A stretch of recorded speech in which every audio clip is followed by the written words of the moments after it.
All right, guys, let's get the strip till rig out. We got that here, and I'm gonna try strip tilling into the alfalfa. I think I'm gonna have to make several passes on each, several trips on each pass to the point where it makes a good berm. We'll see. The goal is, so you can see it's just gorgeous alfalfa, gorgeous. And so what I did when I was spraying is when I come through the ditch is I shut this left half off. So I got 45 feet from the corn out to the field that's not sprayed.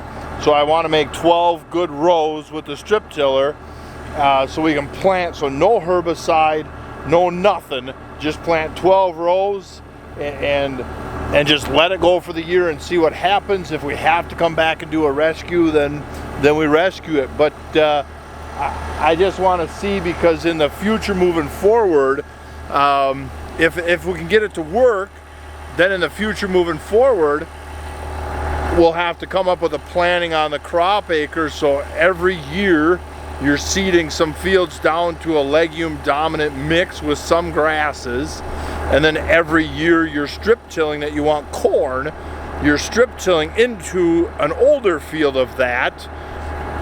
So then in the future, the only corn we're planting is into a good legume crop like that has made good money while it was a crop, whether it's bales or grazing. So that's what we're going to try and do, and yeah, we'll see how it works.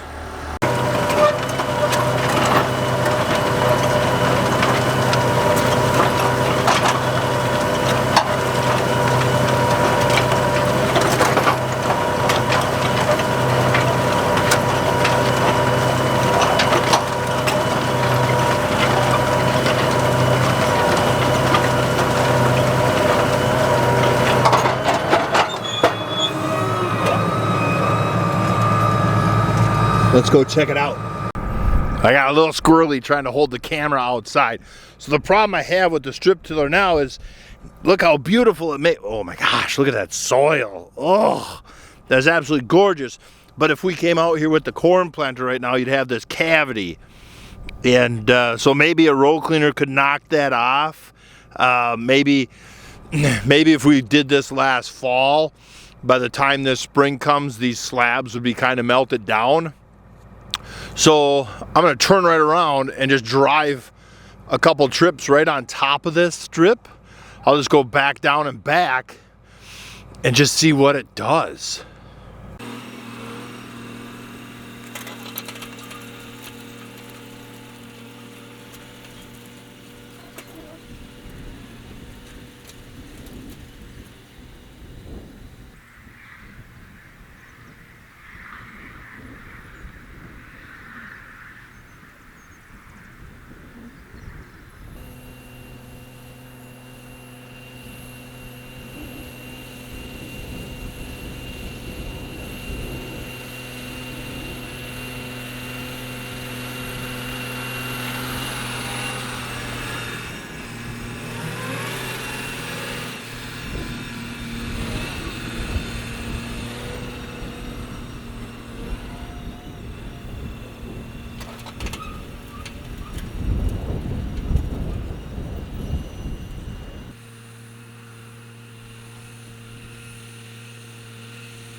So after a couple passes, I'm not running right on each other.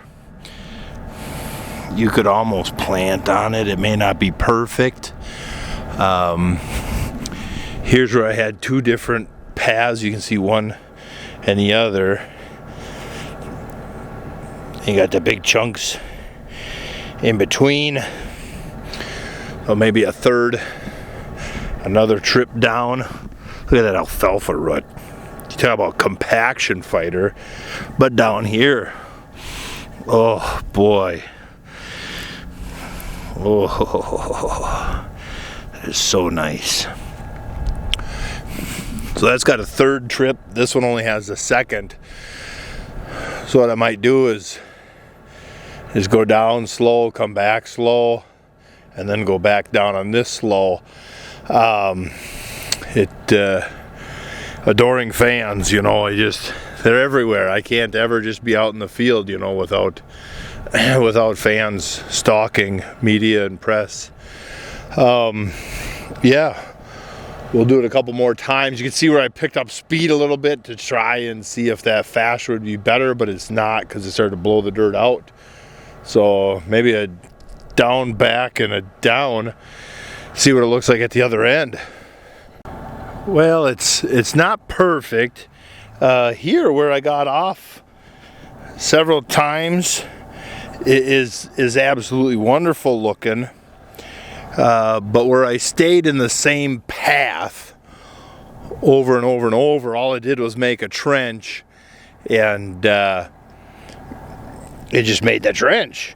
The berming discs aren't doing enough to pull it back in.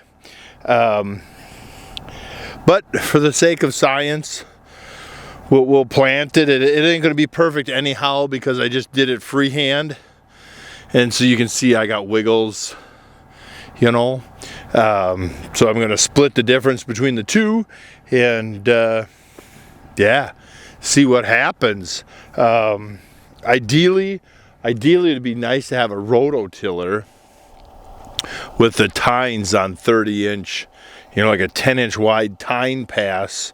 So it tills 10 inches, skips over, and then at 30 inches you still, so you'd have 20 inches of alfalfa, 10 inches of rototill to plant into. That would be the ideal machine for going into a situation like this, or maybe even a little wider, you know.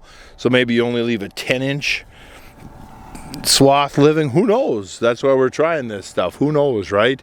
So let's plant it later this week and let the fun begin, huh? Guys, thanks for watching.